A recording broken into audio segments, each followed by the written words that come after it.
Okay, so if you're just tuning in for Believe It or Not, so far this morning we had a woman actually walking on intruders into her house. Yeah, she comes in and they're like, oh, yeah, we're leaving now. And then we had another woman call whose cat actually fired her husband's gun and shot the toilet. Right.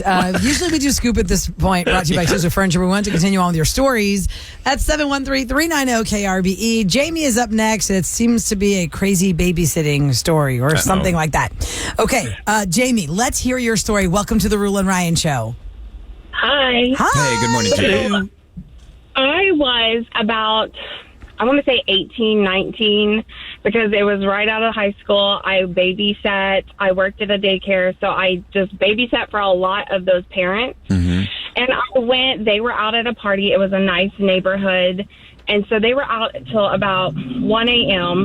And when I was leaving, I pulled out of the neighborhood. I wasn't even out of the neighborhood. And this lady came out of complete nowhere. All she had on was underwear. That was it. Whoa. Literally, that was it. Came out of nowhere and just yelled. She was like, he's going to kill me. He's going to kill you too. Oh my God. Yes. So I was like, oh my God, do I save her or what do I do? I left. Oh my God. You left her? I did because I was terrified. I was only 18 and I was like, okay. She came out of nowhere, and the first thing she said was, he's going to kill you, he's going to kill me, and he's going to kill you. And I was like, well, he's just going to kill you. Did you Not killing me. Listen, I can see how a scared 18-year-old girl would be like, I'm getting the hell out of here. Flight. But did you, I don't know, the time you had a cell phone, could you call somebody and say, listen, here's where I was. This lady is not dressed, and she says someone's going to kill her and me. Yes, I called my boyfriend at the time, and he's like, he lived maybe 10 minutes from where I lived, and then I was 10 minutes from my house already. So he wasn't far, and he was with his cousin who's the same age as me. And I was like, somebody just ran up to my car. This is what they said. This is where I'm at. And he hung up with me real fast and called the cops. And the cops said that they were going to go over there, and they called us back and said that they didn't find anything. So I was like, so I still don't know what happened, but I'm lady. 33 now, so. Man, Jamie, that is crazy. I was terrified. I was like, I want to save her, but she's telling me he's going to kill me. I don't want to die. So your Believe It or Not story is you chickened out and left somebody. Yep. Yeah, believe it or not.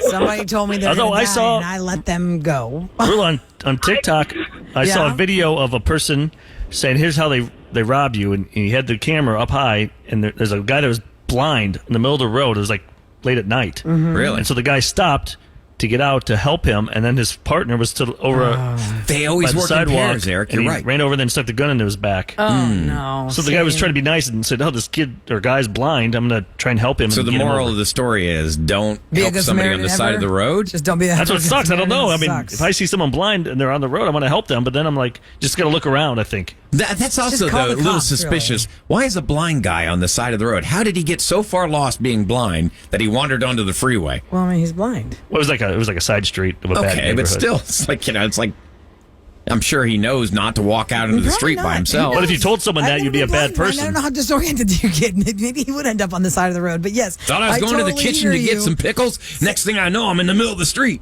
Yeah, you never know. Definitely the team crime thing, like tag team crime, I just can't with that. So it does make you gun shy of being a good Samaritan. Nydia is on the phone at 713-390-KRBE. She wants to share with us an unbelievable true story where her grandfather was wanted for murder and wasn't caught until the day of his death. What now, Nydia? Tell us this story. Hi. Hey, y'all. How y'all doing? Hey, so Grandpa's a killer? No, apparently not. But so what happened was it happened on October 6th, 1934. Him and four friends went to a gas station to go do whatever, go out and party, whatever back then. One of the guys went in, shot a clerk for cigarettes and gas.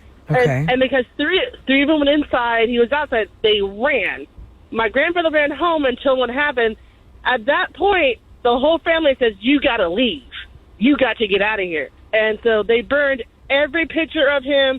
They burned his birth certificate, and he ran to West Virginia. And when he because got they there, thought he'd be blamed for it? yeah, because the three other guys saying that he pulled the trigger. Oh. He kept saying, he was never in there. Well, back then, if you were there, you're guilty. That's no matter what. Right. And so he ran, and so he goes home to West Virginia. Well, he got there. They had 4 kids. He was married. He had 4 kids, and so he decided to change his last name to Hash. He took some guy that died in the mining, I guess, a week before, and they were talking about it. He took some guy's last name. Right. So you assumed somebody's social media identity. back then. You couldn't really check on names. I'm just surprised that they were name. knocking off convenience stores 90 years ago. It's crazy. Okay, Well, so it turns out my grandfather was in on like doing like moonshining and cigarette selling back then. That was a big thing, how to make money back then. Okay. Well, then they changed the kids' last names, and then he met my grandmother. He left his other wife with 4 kids to be with her, and married her. Went to Virginia, married her. He was married to 2 women at the same time, and then when he got sick, he was on the most wanted, the FBI's most wanted, and they found out where he was. They came to the door on his deathbed, and they were going to take him, dead or alive. whoa! What year was that, Nydia? He died the same year Elvis did. I don't know. 77. 77 Yeah. was dying. Yeah. So on his so deathbed, he's dying. FBI found out it was him. But didn't you say he didn't do it? But he was worried that He didn't do it. Yeah. He didn't do it, but But all because this whole he time he was was so wanted. Not guilty of that, terrified. just abandoning his wife and kids. Right, to find a new life. And the thing is, so because of this, there's 2 families now. There's the Burnett family and the Hash family, and we don't talk about grandfather. And We his don't oldest talk daughter- about Grandpa. No. Did he have a lot of money? Was there like a fight over the estate? No, there was no fight for the estate because when he died, there was nothing left because of his cancer. And, That's crazy. And then, but his youngest daughter, Rose, she's still alive in Florida. Rose, And did you I cater talked to her. Rose I Dawson? talked to her, and she's like, "Well, I understand your family, but we don't talk about grandfather, so don't ever call me again or mention this to anybody." Wow. To this day, she's terrified. She's still, and when she's like 90, she's terrified. That's crazy, Nydia.